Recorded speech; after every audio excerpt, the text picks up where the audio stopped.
Speaker. The last nail is being driven into the coffin of the American Republic, yet Congress remains in total denial as our liberties are rapidly fading before our eyes. The process is propelled by unwarranted fear and ignorance as to the true meaning of liberty. It is driven by economic myths, fallacies, and irrational good intentions. The rule of law is constantly rejected, and authoritarian answers are offered as panaceas for all our problems. Runaway welfareism is used to benefit the rich at the expense of the middle class. Who would have ever thought that the current generation and Congress would stand idly by and watch such a rapid disintegration of the American Republic? Characteristic of this epic event is the casual acceptance by the people and the political leaders of the unitary presidency, which is equivalent to granting dictatorial powers to the president.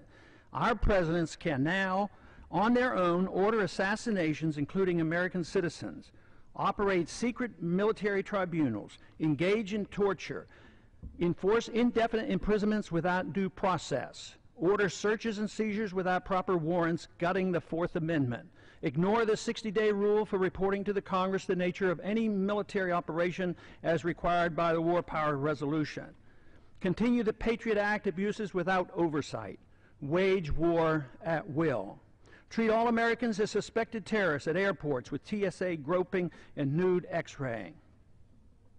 And the Federal Reserve accommodates by counterfeiting the funds needed and not paid for by taxation and borrowing, permitting runaway spending, endless debt, and special interest bailouts. And all of this is not enough. The abuses and usurpations of the war power are soon to be codified in the National Defense Authorization Act, now rapidly moving its way through Congress.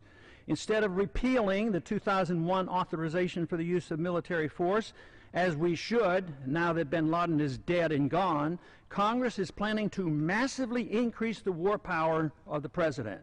Though an opportunity presents itself to end the wars in Iraq, Afghanistan, and Pakistan, Congress, with bipartisan support, obsesses on how to expand the unconstitutional war power of the president he already holds. The current proposal would allow a president to pursue war anytime, any place, for any reason, without congressional approval. Many believe this would even permit military activity against American suspects here at home.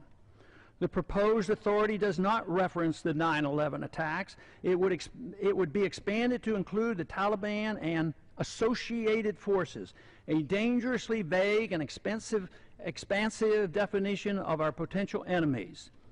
There is no denial that the changes in Section 1034 totally eliminates the hard-fought-for restraint on presidential authority to go to war without congressional approval achieved at the Constitutional Convention. Congress's war authority has been severely undermined since World War II, beginning with the advent of the Korean War, which was fought solely under a UN resolution. Even today, we're waging war in Libya without even consulting with the Congress, similar to how we went to war in Bosnia in the 1990s under President Clinton. The three major reasons for our constitutional conventions were to guarantee free trade and travel among the states, make gold and silver legal tender, and abolish paper money, and strictly limit the executive branch's authority to pursue war without congressional approval. But today, Federal Reserve notes are legal tender, gold and silver are illegal. The Interstate Commerce Clause is used to regulate all commerce at the expense of the free trade among the states. And now, the final nail is placed in the coffin of congressional responsibility for the war power, delivering this power completely to the president, a sharp and huge blow to the concept of our republic. In my view, it appears that the fate of the American Republic is now sealed, unless these recent trends are quickly reversed. The saddest part of this tragedy is that all these horrible changes are being done in the name of patriotism and protecting freedom.